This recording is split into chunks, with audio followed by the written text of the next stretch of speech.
రుతుపవనాల ప్రభావంతో రాయలసీమ జిల్లాలో అక్కడక్కడ మోస్తరు నుంచి భారీ వర్షాలు కురిశాయి. కర్నూలు జిల్లా ఆదోని నియోజకవర్గంలో వాగులు, వంకలు పొంగాయి. గ్రామాల్లోకి వరద చేరింది. రాకపోకలు నిలిచిపోయాయి. అనంతపురం, సత్యసాయి జిల్లాలోనూ ఓ మోస్తరు వర్షాలు కురిశాయి.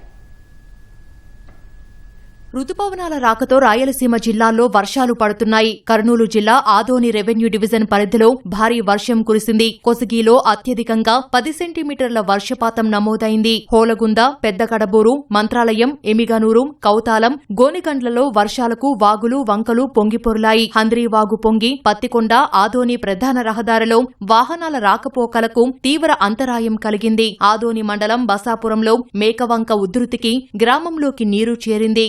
అత్యవసర పనుల కోసం వెళ్లేవారిని గ్రామస్తులే ట్రాక్టర్ల సహాయంతో వంక దాటించారు. పెద్ద హరివానంలో చిన్న వంక పొంగింది. బి అగ్రహారం వంక పొంగి ఎమిగనూరు, పత్తికొండ మధ్య ట్రాఫిక్ స్తంభించింది. దొడ్డిమేకల వద్ద వంతెనపై నుంచి నీరు ప్రవహిస్తోంది. గంజహల్లిలో మల్లెల వాగు పొంగింది. పాఠశాల ఆవరణ చెరువును తలపించింది. పత్తికొండ, ఆస్పరి, దేవనకొండ మండలాల్లో వర్షానికి హంద్రీలో ప్రవాహం పెరిగింది. గాజులు దిన్నె జలాశయంలోకి 2000 క్యూసెక్కుల వరద వస్తోందని అధికారులు తెలిపారు.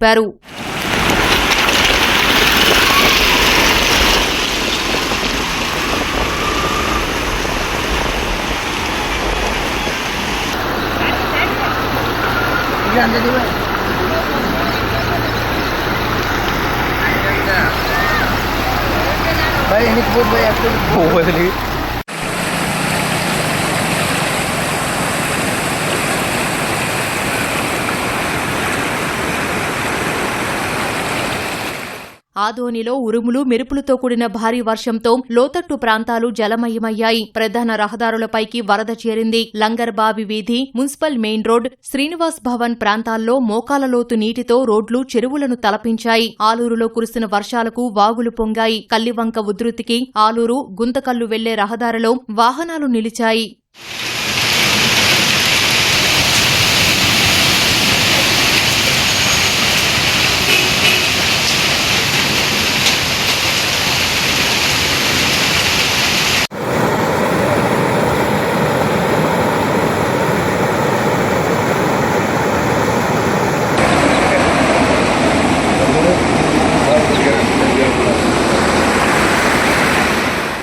శ్రీ సత్యసాయి జిల్లా హిందూపురం నియోజకవర్గంలో భారీ వర్షం కురిసింది. లేపాక్షి, చిలమత్తూరులో గాలివాన బీభత్సం సృష్టించింది. కోడూరులో 100 ఏళ్ల నాటి వేప చెట్టు కూలి ఇల్లు దెబ్బతింది. హిందూపురంలో 23.4 మిల్లీమీటర్ల వర్షపాతం నమోదైందని అధికారులు తెలిపారు. అత్యవసరమైతే తప్ప బయటకు రావొద్దని ప్రజలను హెచ్చరించారు. మరో 24 గంటలు విద్యుత్ శాఖ అధికారులు అప్రమత్తంగా ఉండాలని సూచించారు.